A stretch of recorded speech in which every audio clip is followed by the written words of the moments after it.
One. All right. So, blended family, we have a treat today. We have Ria Story on the show. Ria, can you say hello to everybody? Absolutely. Hello, everybody. It's just such a joy to be here with you tonight. Yeah, it's gonna be, I think, another amazing show. As Mack, I know he would not mind me saying this is his better half that is joining me. People, family, if you remember, I had Mack's story on her husband a couple of weeks ago. I consider them to be really good friends of mine. Um, for those of you that are just tuning in, my name is Marcus Holmes. I'm the blended family guy, and I'm going to tell you what I do and what I do best. Um, I love transparency. I love the ability for transparency to provide deliverance for other people in what they're going through. So if what I've gone through and learned that's taken me sometimes 20 to 25 years to do so, if I can be transparent with you and it only takes you a day or a week or a month because of what we're conveying, that's what I want. I want to be able to collapse that learning cycle. So this is what I do. I have people that are talking about their transitions in life, how they blend their family, their work, their career, their relationships, how they overcome.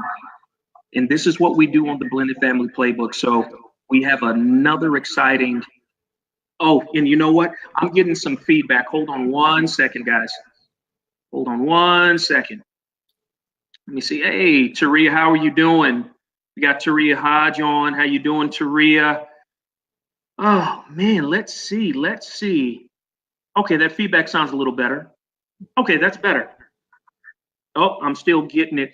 Ria, are you hearing any feedback on your end? I hear just a little bit of static You do? occasionally, but not much. Okay. All right. Hopefully that's it. I think we're okay. I'm not hearing it anymore. All right, so good. Okay. So this is what happens when you're doing a live broadcast. This is Facebook Live. This is going to be rebroadcast on YouTube, Anchor. This is going to we're then going to peel the audio off. It's going to be on iTunes and SoundCloud, as well as a host of other stations. So, guys, I want you to understand, how do you get in contact with me? One, you can go to my website, marcusholmes.com. That's MarquesHolmes.com. Or you can find me on Instagram under Marcus A. Holmes, or Marcus A. Holmes under Twitter, Marcus A. Holmes under Facebook. All right. So I want to let you know that you must also share this. Remember, sharing is caring. Sharing is caring. So we have a great show. Ria, do you remember? And I don't even know if Major was born, but do you remember when you and Mack met me at a Chick-fil-A in Alabama because I wanted your book? You had just released it. Do you remember that? Yes. Yes, I do. And I think Major was born. He was just a little thing, though. Yeah, Ah, you guys were passing through on your way maybe to visit family. And yeah, we had just a great opportunity to connect and share some good conversation. we did, and I still remember how I first met Mac, and then I had the opportunity to meet you. And when I found out about your book, and I believe I'm trying to remember, it was your first book, Hmm. um, and I've since gifted it to someone. Is it? Oh my goodness. And I just lost the title, and um, That's okay. It's maybe that's Ria's Story. So I tell people, Mac's last name is Story. I tell people I married him for his name. Um, it's not true, but if you're going to be a speaker, having a last name like Story is oh, just too perfect. it's too perfect. So yeah, so the first book I wrote with my personal story is Ria's Story, because I really thought that I had a story to share, and I thought that someone needed to hear it. So Yeah. Yeah, and I will tell you the reason why it resonated with me right off the bat is it touched on, I think, some very real subjects that and challenges that we have, not just in this country, but across the world.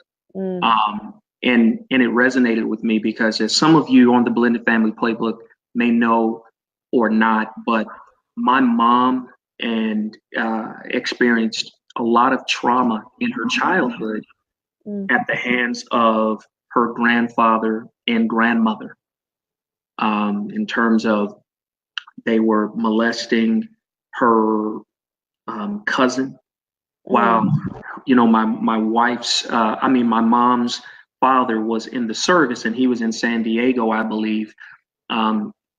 He left them with his parents, and again, these atrocities happened throughout my wife's adolescence. I don't know when it ended, but the point is, it resonates with me because that's why my mom was so overprotective of me and my brothers. So I can gratefully say that I'm so glad my mom was overprotective, because I think I would have rather had that than her not to be, and that same cycle would have probably continued. So I'm really excited that in your courage is, again, Blended Family. We're gonna really delve into some topics that I think sometimes are uncomfortable for most people. I think these are topics that people don't often discuss because of the shame. And Ria, I want her to go through what she's still having to do in order to overcome that. And when I tell you that Ria is one of my great heroes, I think you'll come to understand why here shortly. So, that being said, we're going to get right into it. So we're also going to be, again, touching on Ria's entrepreneurial efforts. She is an author of, please don't get me wrong, is it 11 books now, or is it 12? 11. It's 11. I have to stop and count. Yeah. We're going to touch on that. How do you balance that? Having an amazing marriage. Just how do you balance it all? I want people to understand it's not easy. It's with intention. So, we're going to expose a lot of what you do that has led up to your success, because it didn't happen overnight. I know you and Mack's story. And that's funny. Like you said, no pun intended. I know you and Mack's story. I've been there, and that's why I've always loved your transparency. So, you have D Croft on. All right. So we got people, they're ready and waiting. Hey, D Croft. She's saying she loves you, D. Thanks for joining. It's going to be a great show, D. It's going to be a great show. So, Ria, let's jump into it. Can you kind of just tell us your story? I mean, from the start, and start where you feel the best. And now I just want people to just kind of zone in and take us through that journey. So please, the floor is yours. Sure. So I grew up in middle of nowhere, Alabama, and my father started sexually abusing me when I was 12 years old. And we were homeschooled. I never went to school. We didn't go to church. We were very isolated, very cut off from society. We lived in the middle of a farm, in the middle of the woods and nowhere. And the abuse progressed as I got older, to the point where by the time I was 17, he was regularly having sex with me and would bargain with me for sexual favors in exchange for something like a night out with my friends or an outing. Jesus. And, he always said he wanted to give me the ultimate experience. And that looked like a lot of different things. It meant taking nude photographs of me. It meant beating me with a riding crop. And sometimes it meant sharing me with others. And, there were times when life was just almost not worth living. And I thought about a tub of warm water and a razor blade to end it.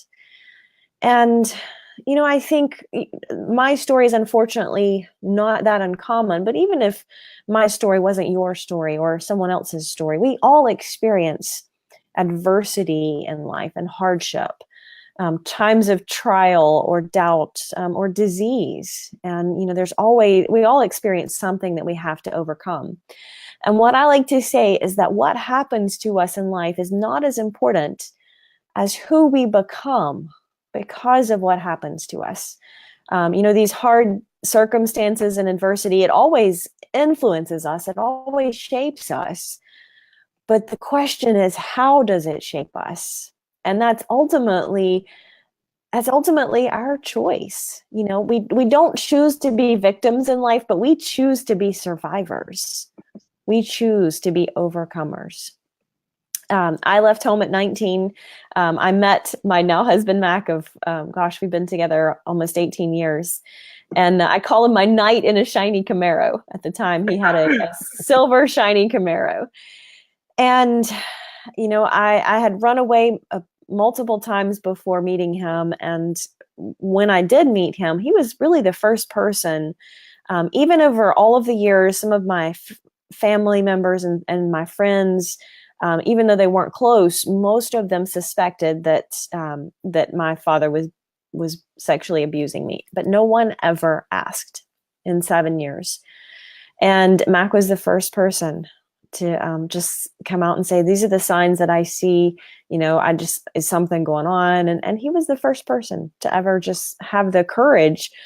So when you talk about a hero, that's sometimes it takes courage to stand up and say, it might rock the boat, but this is the right thing. I'm going to stand up for it. So I left home at that day, and I haven't been back. I never looked back. I didn't have a job. I didn't have a car. I didn't have a high school diploma. I'd never been to school. But I had a little bit of hope and a whole lot of love. Wow. Whoa. So you mean to tell me that Mack was the first person that had ever asked? Yeah. Nobody, and I'm sure, Ria, I think it's probably safe to assume people suspected, but like you said, just didn't have the courage, nor, I'm not going to say the insight, because there's always that, I don't want to call it the sixth sense, but that intuition that says, okay, something's wrong here. But Mack was the first one that actually stood up and said, I care enough about you to actually just ask the question. Yeah.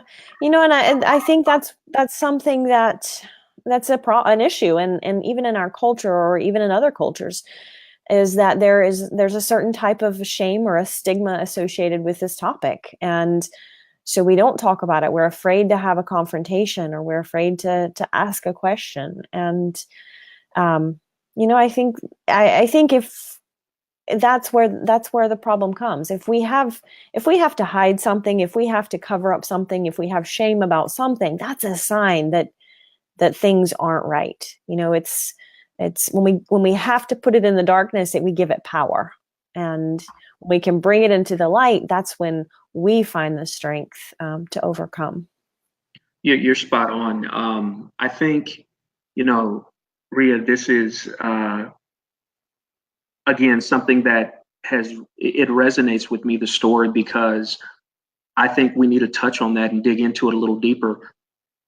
The stigma. And I think that's why I'm such a huge advocate for protecting children, right? I'm very sensitive to that. I speak out, and I'm always telling people, you have to ask the tough question. You have to ask that very, very tough question when you suspect something in your family.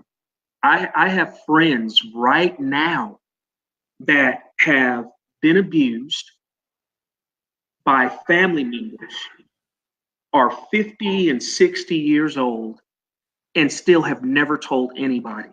Wow. Their own family doesn't know. And the perpetrator, they're still going to family reunions with this person. Wow. And do you see that? How does a person manage that in terms of the shame and the guilt? Because I just, and that's why, I really want to touch on how did you deal with it? How did you overcome it? And when you were met with that shame, how did you overcome it? Because you're right. I'm a big Brene Brown fan. Shame. How did you deal with it? How did you overcome it? I think in overcoming shame, there are two steps. And it's simple to say, and it's simple to talk about, but difficult to do. And it took me, it took me many years. After I left home, I closed up that part of my life and I locked it behind a door and I threw away the key. I was not going back there. We didn't talk about it. My grandparents and a couple of close friends knew, but I didn't talk about it to other people. I didn't mention my parents. They moved out of state, and I just didn't look back. Okay. And it wasn't until 2013. So 13 years had gone by.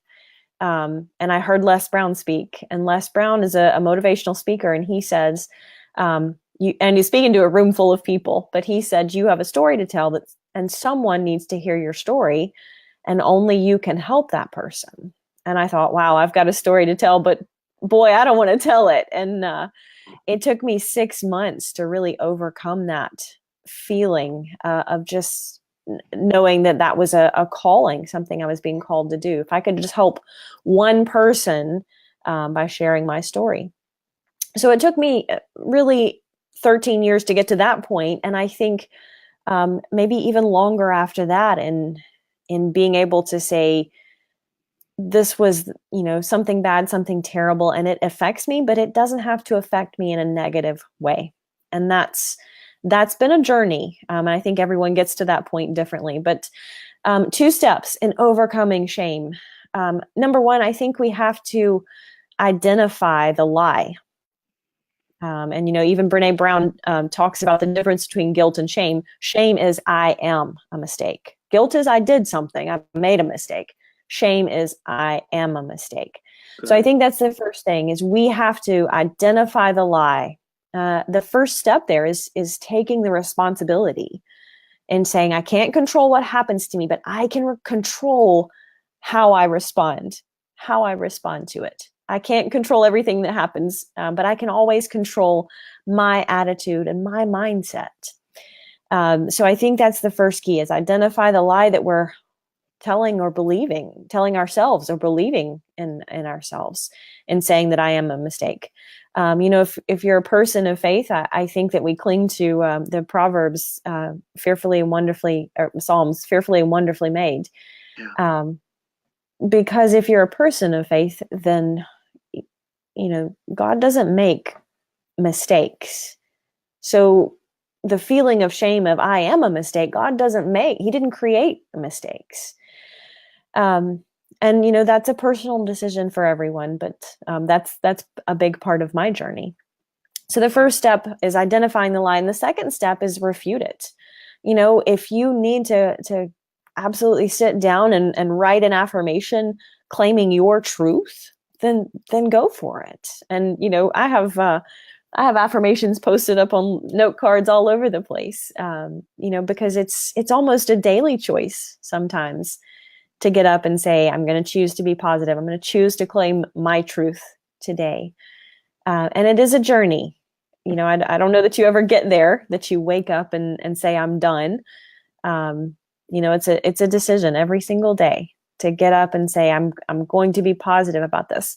But here's the thing, when we're able to transcend any experience, when we're able to look back on something that happened and say, you know what, this has made me stronger. That's what resilience is. Resilience is rising from the ashes and being brighter because of the flames. And I think it's important that we build a bridge out of our past instead of trying to build a wall around it. See, for 13 years, I was building a wall around what happened to me. And it's important to build a bridge from the past to the future. Ria, one of my good friends, Dominic, if I want you to read his comment, he says, my brother Fred Hines, and I know Fred, I was good friends with Fred and Dominic, but Dominic deals with the guilt of not being there the day that Fred died. He says that he had been thrown in jail, and that was the day that Fred died. Fred, it wasn't his fault. He was on a motorcycle and he was killed instantly. Help Dominic through that, because that has really, and Dominic has an amazing family. I love his wife. His mom has some amazing children. They're doing well, but it bothers him and it sticks with him every day. What would be your advice to Dominic? Sure. So I wanted to share something that I had written down. So I wanted to share a quote here. So I'm flipping over to a page. And C.S. Lewis speaks to forgiveness in Mere Christianity. But I wanted to share a quote from it's a man named Paul Beese that talks about forgiveness doesn't change the past, but it enlarges the future. And forgiveness is a verb. It's like love. It's something we have to actively do. And particularly when it comes to forgiving ourselves, it takes that action of mindset, that change in mindset.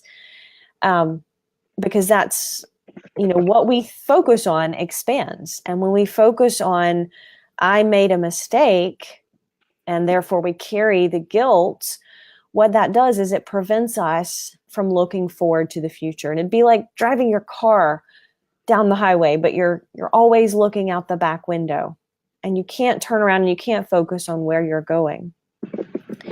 And again, that's a simple analogy for a process that really, when we're dealing with these emotions and we're dealing with real pain, it's not easy to do because we are human and we have these emotions, and there's nothing wrong with that. But what's important to realize is that we always have the ability to be what Stephen Covey calls proactive, responding based on our values instead of our feelings. Now, we have those feelings and they're there. We cannot change that, but we don't have to respond to them. And I'll give you an example that from my life. When I left home, I left behind my parents, and I left behind a younger brother. And, my parents moved out of state and kind of cut off all contact with the family. And at the time, my decision was not to press charges for what had been done to me, because I thought the best thing for me was to just move on. Yes. And right or wrong, it's a decision I've had to live with. But I look back now and think, what if I had made a different decision? My life certainly would have been different, but so would probably my mother's life and my brother's life. They stayed living in that house and, for many years. And, was that the best decision for them? Probably not, but I can't change that. And so, it's looking back and saying, if I made a mistake, or I feel like I made a mistake, or I feel like I have guilt, or, Dominic, and thank you for sharing your story. I know that's hard. It's saying, gosh, I did something and I made a mistake and I can't fix it. The thing is, we choose our actions, but we don't get to choose the consequences that come with them. And that's hard, because we have to live with the consequences. But we always have the ability to learn the lesson and say, if I learn the lesson, this can be a positive thing. If I can learn from it and not repeat it, or maybe I learn from it and I help someone else not repeat it. You touched on that, Marcus, of sharing our journey to help others. And, there again, it takes a lot of time, because it's like a mind muscle that we have to exercise just as much as our physical muscles get stronger when we exercise it. It's a mental muscle that we exercise, and saying, in this moment, I have these feelings, but between any stimulus in life, I, as a human being, have the freedom to pause and choose how I respond to that stimulus. And it's hard and difficult as it is. It's always a choice to say, this is bad, this is terrible, and I feel that burden of guilt or shame, and I want to carry it, but I'm not going to. I'm not going to pick it up. Instead, I'm going to say, I made a mistake, but I can be stronger because of it. Ria, while you were saying that, Dominic, if you're still listening, my brother, I think Ria makes a really valid point. maybe how you can help and help someone else so they don't experience what you went through and went through with that ordeal, with that loss of Fred. Great guy. Is maybe you go to the juvenile detention center and share your experience and share that, that hurt, that pain that you felt. So maybe some of those other kids don't go through it. Fred, that's what I do. I'm always trying to speak at the juvenile detention centers to these young men, so they don't continue to make poor choices in life, and hopefully they can correct their path, their state of mind. So just Ria, thank you for sharing that. Dominic, I hope you're listening, my brother. But I know Fred would not want you living in this guilt. I know Fred would want you to be living your best, and I see it in your children. But I know he would not want you walking in this guilt any longer, Dominic. So, hey, my brother, please just know you're free from this. You're free from this, my brother. Yeah, I like what you said, Marcus, because it's one of the key things that when we can help someone else, it's almost like it's impossible to lift someone else out without lifting ourselves up in some way too. And, when we're able to lift someone else out, we find physiologically, it changes the chemicals in our brain that helps us have a new perspective and a new mindset. It's powerful. And, it's interesting. That's why I started sharing my story, was to help someone else. But what I find was that it helped me heal in so many different ways. And there's another comment here. So let me read this. Okay. That's awesome, Dominic. That's absolutely sharing that testimony. And we all do. Every single one of us are a work in progress. As Mack says, we're under construction. Yeah. And we work every day to get better. Absolutely. We do. And Dominic, you just keep pushing, my friend. Ria, I've known Dominic, since I was 14 entering high school. That's when him and Fred, I came from the Catholic school, and they let me have it my first day because we were on the basketball team together. But I know Fred, and I've known Dominic for, again, well over almost 3 decades. So this is my brother. I know him, and I know it still bothers him. But Dominic, always praying for you that, again, you don't walk in that guilt and that shame any longer. So keep doing what you're doing, my friend. Ria, thanks for kind of, giving Dominic that advice. Sure. We gotta, I want to go a little deeper. So Ria, what do you do when, I believe one of your points, let me go back in my notes. Your second point was refute the lie. And then, number one was identify the lie in terms of how to deal with shame.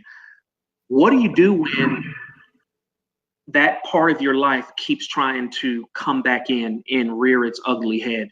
What do you do? So, did your father, your mother, your brother, did they ever try to reach back out to you once your father had cut off communication? What happened? Yeah, and there's been, it's just been fabulous to have my brother who, he's been back to visit. And so we've kind of, established a relationship, and, that's his story. So I don't get into that, I can't share his story. So, but we didn't have any contact from my parents up until about 2 years ago now. And they didn't actually contact me, but my father reached back out to his parents, my grandparents, and was very, it wasn't coming back with an apology or let's reconcile or let's heal. It was almost a harassing of them, and just, and at that point I pressed charges, because, I would not have gone to the authorities after this long, but, without without a reason, because at this point, everyone had moved on. There was no point in dragging, everyone back through this. But I'm not the same person that I was, 18 years ago. And I won't stand by and let him continue to cause hurt in the family, because that's not right. That at that point, I feel like I almost have a responsibility to say, no, we are going to talk about this. Like you talk about that part of your life that wants to rear its ugly head. Let's talk about it. Let's drag it out and let's talk about it, because only then can we truly move forward. If we're hiding, I use the analogy of a wound, that it's kind of like there's something still in there and it just festers. And until we get it out, it's not going to be able to heal, and it'll just fester. And once we get it out, it will heal and it will leave a scar, but our scars can make us stronger. God doesn't cause the pain in our lives, but he can use it when we let him. And when we let him, it becomes something that he uses for good instead of evil. So maybe something that was intended to be evil for bad. And, bad things happen. But when we're able to say, I'm not going to let it define the rest of my life, it refines me, but it doesn't define me unless I choose to let it. Wait, now, Ria, wait a second. You gave us two. I'm a big quote guy. Uh-huh. You gave me two of them, and I'm going to tell you, I was trying to type them quickly, but okay. They were good. Okay, so we're going to get to this question because Taria had a question for you, and it was, how do you first find the courage? How did you first find the courage to share your story? But and look, Taria was able to share the quote. She got it. God doesn't. Oh, there we go. Thank you, Taria. But he is able to use it. Man, that's huge. And then there was the other one, the one you just said. Oh Lord, see, it was so good. I'm gonna have to listen to replay myself. The one about defining and refining. Yeah, there you go, Ria. Say that one more time for our audience. So it things that happen in our lives, they refine us, they influence us, they affect us, but they don't have to define us for the rest of our lives. It absolutely affects us, but it doesn't have to define who we are moving forward. We choose that. Good stuff. And let's get this question answered, right? Yeah, absolutely. How did you first, here, let me show this. How did you first find the courage to share your story? I mean, yeah, that's a great question, Taria. So I shared with you all that I heard Les Brown speak, and that was in February of 2013. And he says, everyone's got a story, and you can help someone when you share your story. And I thought, I've got a story, but you can't make me tell it. And I spent 6 months saying, I'm not going to tell it. I have moved on and put that past behind me. But what I didn't realize was that in doing that, I was allowing it to control me. In refusing to talk about it, I was allowing it more power over me. Wow. And we went for a speaker training with Les Brown in August of 2013. So it's been, last week was 5 years ago. Last Tuesday was 5 years. And the speaker training, part of it was everyone had an opportunity to share a 60-second, 1-minute story. And you could say anything you wanted for those 60 seconds, but it was only 60 seconds. And, I wanted to be a speaker, but I didn't want to talk about me. And, those whole 6 months I'd been saying, this could be great. I could do some coaching or speaking and talk about it, but I didn't want to talk about me. I wanted to talk about other stuff. And so the day of the speaker training came up and I had a meltdown, like in the ladies' room. I mean, like ugly crying, mascara running meltdown. Cause I really had been thinking about this and I'm like, I can't do it. I can't do it. I didn't even tell anyone what I was thinking about because I wasn't sure that I could share my story. I mean, it just had so much power over me. At this point it had been 20 years of my life that I had been carrying that burden of shame. And after the ugly crying in the ladies' room, I kind of fixed up some mascara and I went back in and I thought, you know what? It was almost that I had a sense of feeling that, if you're a person of faith, I say God came back and said, you don't have to do it alone. You can do it, but you don't have to do it alone. And for me, that was powerful in just saying, I'm not alone in this. So I went back in that room and I shared I think it was 47 seconds, and which is short, I just told the world that I wasn't going to let my past hold me back. But in doing that, I proved it. And from there, it was another step to think about writing the book and writing the book and sharing a little more, and then speaking from the stage and sharing a little more. And, courage isn't not having fear. We all have fear. Courage is having fear and acting anyway. And, courage comes in a lot of different varieties. We have our heroes, the firefighter that runs into a burning building. That's absolutely courage. But it also takes courage to stand up when something needs to be said, or courage to stand up for who you were intended to be. Courage to just share that vulnerable part of us, because we know in doing so, we can help someone else. Our influence doesn't come from pretending not to have flaws. Our influence with other people comes in admitting our flaws, our mistakes, and saying, I'm going to overcome this. That was a long answer for a simple question. I'm sorry. No, that was good stuff. Ria, I'm sure you saw her comment. She said, I feel the same way. Yeah. Man, courage, it's sharing our vulnerability. I completely agree. It's not having fear, it's having fear and acting anyway. Mm-hmm. I remember, who was it from the John Maxwell team that I loved hearing them say it. Do it anyway. If you're fearful, do it anyway. Do it afraid. And I just, Ria, again, just really, you guys got to get her book. Ria, why don't you go over a few ways that people can get in contact with you? I'm going to put a little action. Guys, I want you to follow Ria on LinkedIn. And here's where it shows how you follow Ria. If you want to buy any of her books, you can go to Amazon, or you can buy them directly at riastory.com. Ria and Mack, they have some downloadable. If you go to her site, you can purchase their LinkedIn strategy on how to attract business. And so if you'll see that ticker tape right there, linkedin.com, you'll see the, /link LIN or LN, and then Ria Story, IN, and then Ria Story. That's how you get in contact with her on LinkedIn. You also have, again, her website. Ria, give us a little bit of background on Yale. So here we go. This is the great thing that I'm going to really enjoy hearing about. So you're an 11-time author. Mm-hmm.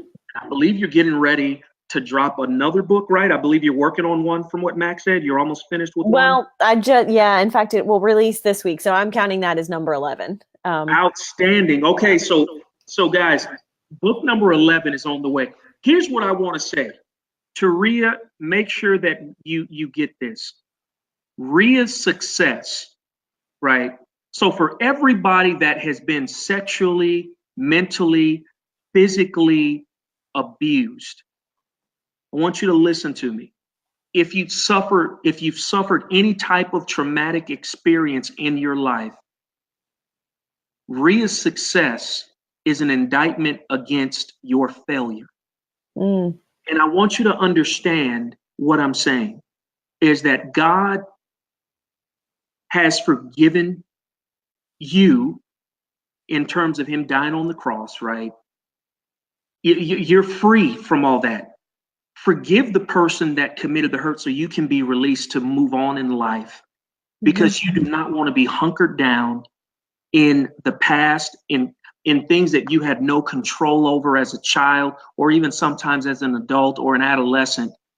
But I'm just letting you know, here's your success story. Here's your blueprint. Ria broke the code. All right. And how did she do it? Listen to this broadcast again. If you need to listen to it 10 times for you to see that it can be done, she did it. And I'm talking about, this is very sadistic, very maniacal, just crazy, right? And she's a survivor, an 11-time author. Ria and her husband are about to speak at Yale. They didn't ask for this. Yale came after them. She is a successful entrepreneur. She works for no one, has a successful marriage. And I'm just telling you, her success is an indictment against anybody's failure that says, I can't make it because of my past. So I want you to understand me. This is why this show is important, because I need you to see this, Facebook family. And this is why I want you to share this, right? I really want you to share this broadcast, because this is what keeps people. And Ria, I'm not on my soapbox. I'm on this really being transparent and really causing people to really self-examine, blaming everybody else so they can't blame themselves for the hole they're in. You know, me and Mack were discussing this, Ria, right? A couple of weeks ago. People blame other people in order to avoid blaming themselves for the situation they're in. So, you know, Ria, your success is an indictment against anybody else's failure. Well, you're kind. I did on my podcast last week, I talked about that. You know, the key to self-worth is self-responsibility, and saying that, you know, I'm responsible for what the thoughts that I think and the actions that I take and the choices that I make. You know, we choose those, and, you know, we don't control everything that happens. We can't control other people. We can't control the weather, but I can't control if it rains tomorrow, but I can control if I pack an umbrella. You know, it's learning to be proactive and saying things are going to happen. How I respond determines the results that I get. And we tend to let things hold us back. You know, we tend to have self-limiting beliefs, and we own them, and we want to hold on to them because, you know, it's almost like it releases us from doing something. And that's it's easy to do. It's comfortable, maybe. It's like, you know, I meet a lot of people who are unhappy in their job or their circumstances, and they won't do anything about it because it's a known comfort. And I think that's where we kind of get stuck in the cycle of saying things are bad, but I know how bad they are. And so I won't take a risk to do something else, or I won't take a step outside my comfort zone, because what if I don't like the new situation? Well, then you change again. You know, we as people don't like uncertainty. We don't like change, but that's where we find our growth. And when we're growing, we're stretching, we're learning, we're reaching, we're also coming closer to our purpose-driven life. You know, we've got to be searching and reaching. And the moment we become comfortable, we start to stagnate. So yeah, I could get on my, it's not a soapbox, but I'm passionate about this because so many people just settle, and life is so good when you don't settle. You know, it's learning to be comfortable, being uncomfortable, and saying, I'm not going to settle because I don't have to settle. You know, life should be lived abundantly. That's the purpose of life. And the moment we settle, the moment we say, I'm not worth more, or I'm not worthy of more, you know, but taking that responsibility and saying, I'll be responsible for what goes on here, is the minute that we can change the rest of our circumstances. Not instantly, perhaps. It's going to, you know, transformation takes time. I was thinking I was writing the other day, and one of the things I'm passionate about is helping people understand the thoughts that we choose for ourselves dictate our feelings and our emotions. You know, the consequences of the thoughts that we think are the choices that we make. Man, see, Ria, so Ria, can people go to riastory.com to get the book, right? Absolutely. How do they buy it? We're absolutely riastory.com. You can find all of my books there. They're also available on Amazon. But on the website, I've got a link to my TEDx talk where I talked about building bridges from the past and what resilience looks like. And it really is. It's just about sharing the message, because if I can help someone else overcome something in their life, that's what it's about. It's being a river and not a reservoir. It's about being a river, never a reservoir. I've heard Mack say that for years. Ria, tell everybody, if there's any women or men out there, your transition, right, from, I believe, Ria, and if I'm almost for certain you were a leader in a healthcare organization, a pretty large one, and you stepped away from that to follow your passion. I did. So tell us about that. After I had left home at 19, I didn't have I'd never been to school. So I started working at a pizza restaurant. And then it didn't take me long to realize the job of my dreams wasn't going to come find me at Pizza Hut. So I started taking night classes and going to school and working on a full-time job and sometimes 2 jobs and going to school full-time. And it took me 10 years to graduate with my MBA. And through that, I continued to work and continued to get promoted and get better opportunities. And I was very blessed to end up in the healthcare organization I did. Great organization, fabulous boss, the best leader I ever reported to. And it was the job that I'd gone to school for 10 years to get. And I was so blessed to be there. And it was a great job. But 10 days after giving my 1-minute speech in the Les Brown speaker training, I walked in and I cried when I told my boss I was resigning. But Mark Twain says, the 2 greatest days in your life are the day you're born and the day you discovered why. And that August, 5 years ago, I discovered my why. And it's the difference between a good career and a calling. And, Ria, that's a good one. Okay, Ria, hold on. I have the, I can't take it. You and your husband and anybody on this program that knows me on the Blended Family Playbook. When I start doing my New Mexico, that means that it's something that has been said that's profound in my opinion. Ria, so you're telling me a 1-minute, I guess you could say your 1-minute story changed 10 years of education. What you had been working for 10 years to attain, a 1-minute conversation where you basically found your passion, which was on the outside of your comfort zone. That's the other thing. It's funny, your passion, normally when you start pursuing it, it's on the outside of your comfort zone. It changed your whole life, and you went from a career to a calling. Guys, I want you to understand that. Now, don't get me wrong here. Your calling can be your career in corporate America. Absolutely. Saying that you need to jump ship and start, pursuing that, because Ria and Mack are the real deal.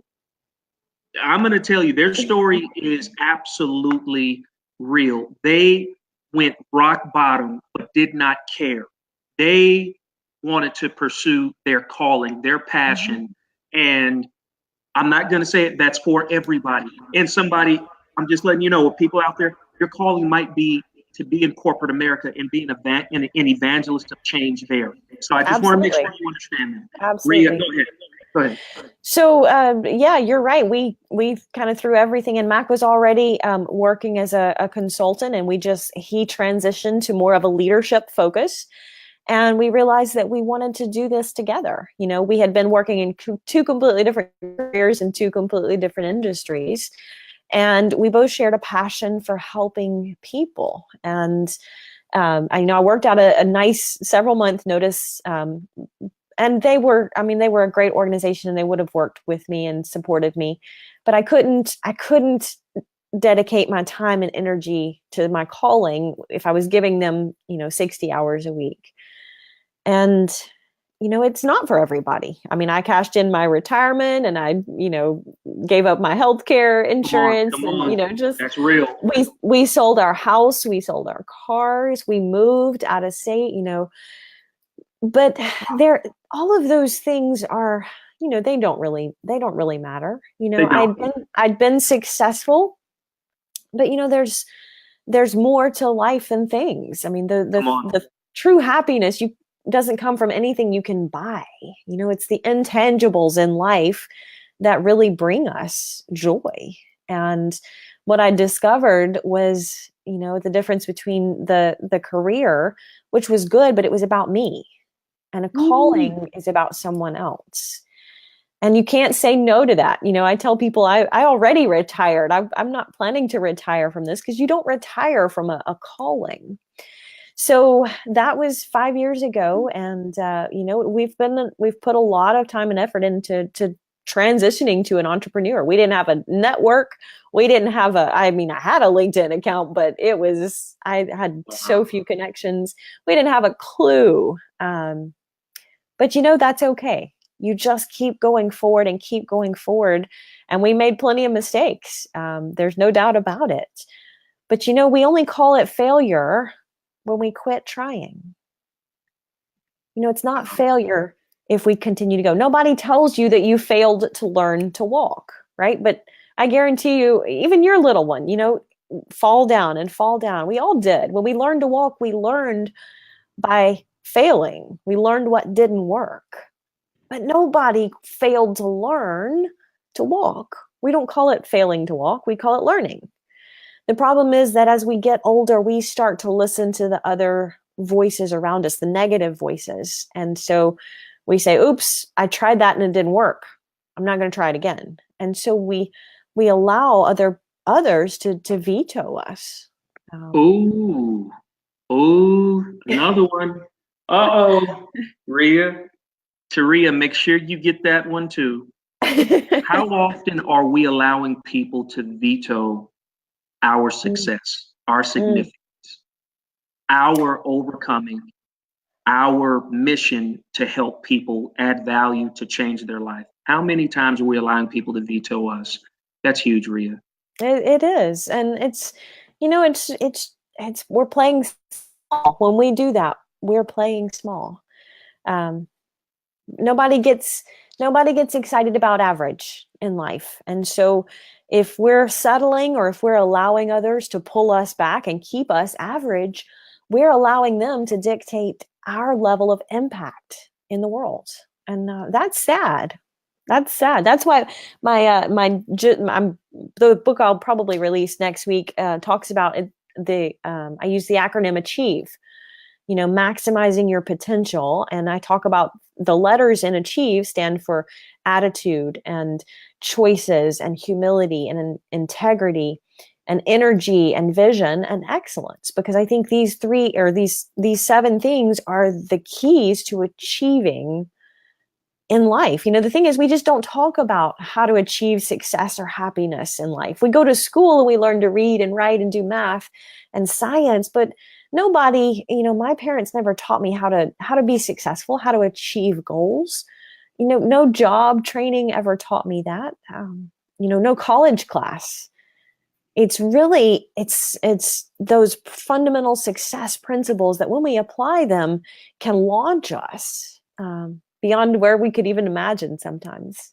Man, and I think you're so right, Ria. So, it's funny you talk about, you mentioned major earlier. So I would be an absolute, I think, I won't even say this. I would be an absolute idiot to know all this leadership and have been studying leadership and not start training him now, at the age of 7, because you said it earlier. I didn't get this growing up, and it wasn't, and I'm not, it has nothing to do with my parents or college. It was at the right time that I got it. That's what I look at it. I'm not saying anything was wrong with my upbringing, but now that I know, I'm transferring that to my son. So just to let everybody know, there is a company out there called, I think it's Big Life Journal, Ria. I've never heard of it. Big Life Journal? Yes. And when I tell you, I am so ecstatic because this lady who started it, I ordered the Big Life Journal for my son, and it teaches in a very I have to write that down. 7-year-old manner how to build goals, how to, at his age, understand, like you said, those neurotransmitters, and understanding that the more often you fail, the easier it becomes to overcome, because failure now becomes part of the process, not an endpoint. And I spent $100 yesterday on all the worksheets because it's teaching him now to eliminate limiting beliefs.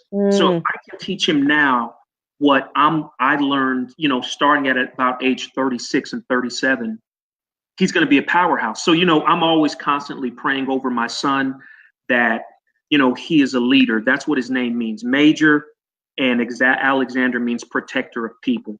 So we pray over Major every day that he is a leader and that he protects people, that he's a protector. That means he's constantly, putting himself out there to protect people. So I am just so excited that we're talking about this. But if you are a parent and you have a child or a teenager, this Big Life Journal is absolutely awesome. So yeah, Ria, check it out. It's called Big Life Journal.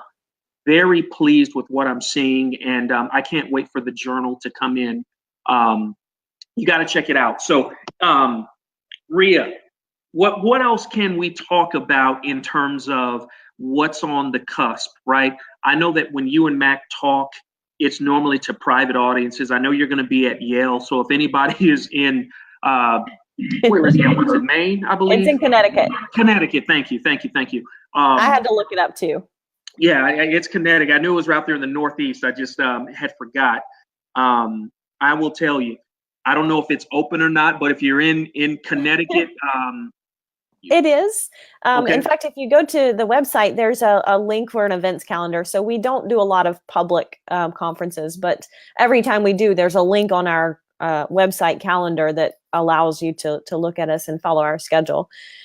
So what's next? That's a really good question. We've kind of gotten to the point where we're speaking a good bit more and traveling a good bit more. And so, focusing on things like writing books has, the time has definitely decreased for that, and that's okay. But really what's next for me, I just launched a podcast, 360 Influence. And really, my heart is helping women maximize their potential in life and leadership, and learning to develop influence at 360 degrees, up, down, left, and right, because we all want to influence others. And so that's really kind of the next thing for me is focusing on that, kind of growing that podcast. I really do think it's about being a river and sharing my message. So right now I'm trying to do 2 episodes a week. So, that's, it's exciting and fun, a little bit out of my comfort zone, regularly doing podcast episodes and things like that. But I'm having fun with it, definitely having fun with it, and looking forward to digging into that more. Good for you. No, this is and I would assume you can find this podcast on iTunes. And I believe, correct me if I'm wrong, you and Mack are also using Anchor. So it's not only on iTunes, but any other major platform, guys. Anchor, which I love. And here's some good business advice that I'm also going to be asking Ria about. Anchor, once you upload it to Anchor, and we use Anchor as well, it broadcasts to just about every platform you can think of: iTunes, SoundCloud, Spotify, all those others. Stitcher. Yes, thank you, Stitcher. So get it to Anchor. If you're serious about having a podcast, you need to do it through Anchor. It's free at the moment. I don't know if they'll ever start charging. I don't know. I would assume that their business model has to be something that they're about to offer to upgrade, because it's a fantastic platform. Ria, for any burgeoning authors, how have you been able to maintain a very hectic speaking schedule that is intentional? So guys, I need you to know they're not just flying all over the country by the seat of their pants. They are in demand, and they are sometimes having to turn down opportunities. what do you do? What is your process to writing a book? Do you use what is it called? Create Space, I believe, for the book covers. So guys, I need you to understand, they're not investing thousands and thousands of dollars. What I like about Ria, they are trying to keep this as close contained in terms of cost as much as possible. So can you drop a few nuggets of knowledge, Ria, on how you're doing that? Sure. Those are great questions. I love to talk about that.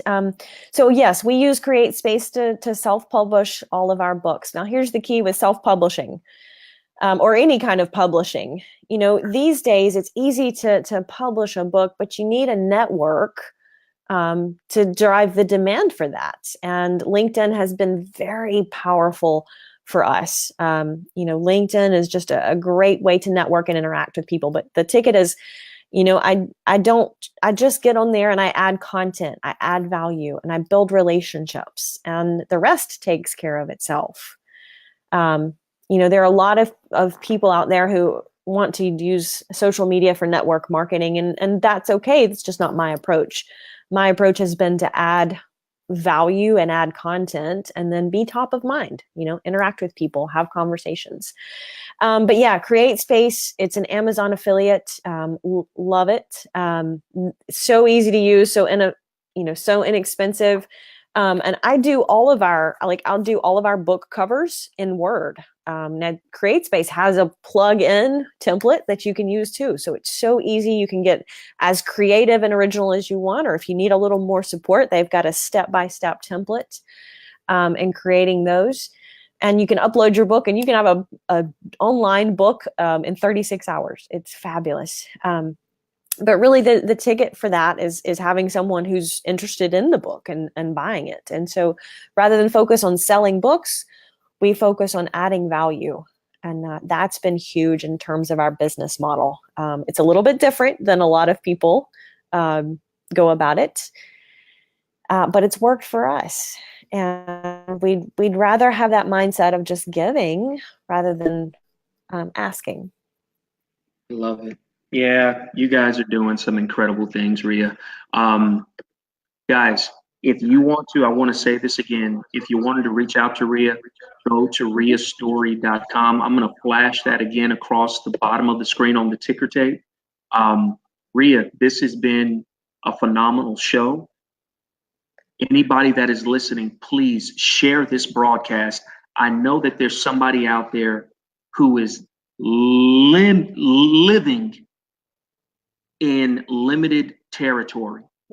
They're living in the territory of limited and not limitless, because they are being held bondage by their past, whether it was, again, molestation, whether it was abuse, whether it was neglect. You feel like you were dropped. You feel like you were just left alone, but you're being anchored to the bottom of the ocean because of that. You have got to cut ties with it and move on. This story, this interview is for you. So if you want to contact Ria, I know that her and Mack have limited time on coaching, but if you're willing to invest in the value of having her or even Mack or the both of them, I will tell you it will be well worth it.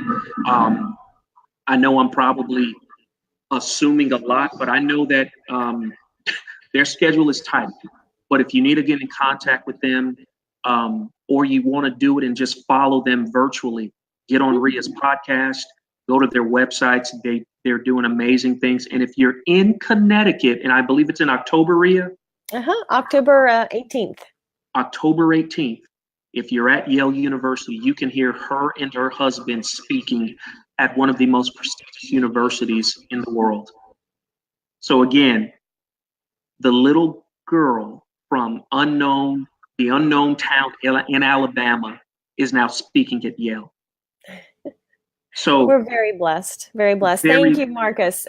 Fabulous questions and really great dialogue to dig into. It's kind of what I love to do is dig into some of these issues and talk about them. Yeah, your story is amazing. Again, really excited. Ria, I look forward to having you and Mack on the show, because then I wanna have a show on how do you guys manage such a successful marriage. Okay, So that'd be a good one.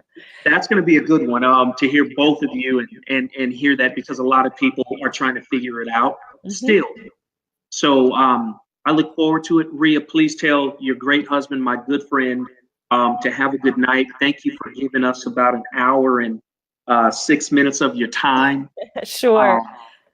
This has been incredible. Thank you for your transparency. And to my blended family, guys, I want you to share this broadcast, reshare it, and then share it some more, because somebody needs to hear it. Catch us again in a couple of weeks. We're going to be touching on, next month is my month to dedicate to women. And we're going to be touching on health from a male's perspective, and where I failed a lot in understanding my wife and her health from a mental and physical standpoint. So I'm going to be hoping to help a lot of men out there understand the complexities of what women can go through. And if you don't, you can't have compassion on something until you can comprehend it.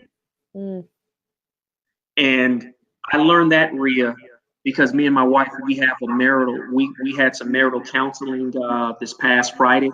And our coach, he's an amazing coach. His name is Dr. Mark Jones out of San Antonio. And he started delving into some areas that were blind spots for me. Wow. And when he said what he said, I'm paraphrasing and now I'm taking it as my own, but when you cannot have compassion for someone until you can comprehend what they're going through. That empathy, that ability to empathize. You can't empathize. And so it's going to be a great show. But again, Ria, have a great evening. Thank you. Guys, the book is dropping this week. Go and get it. What day? I believe you said, what, Wednesday, Thursday? What day are you thinking? I'm not going to commit because I don't want you to hold me to it. Understand. In the next week or so. Okay. All right, cool. Hey guys, be looking out for it. I'm sure you'll share it on Facebook, so I'll make sure to share it once I see it, Ria. And again, thank you for your time.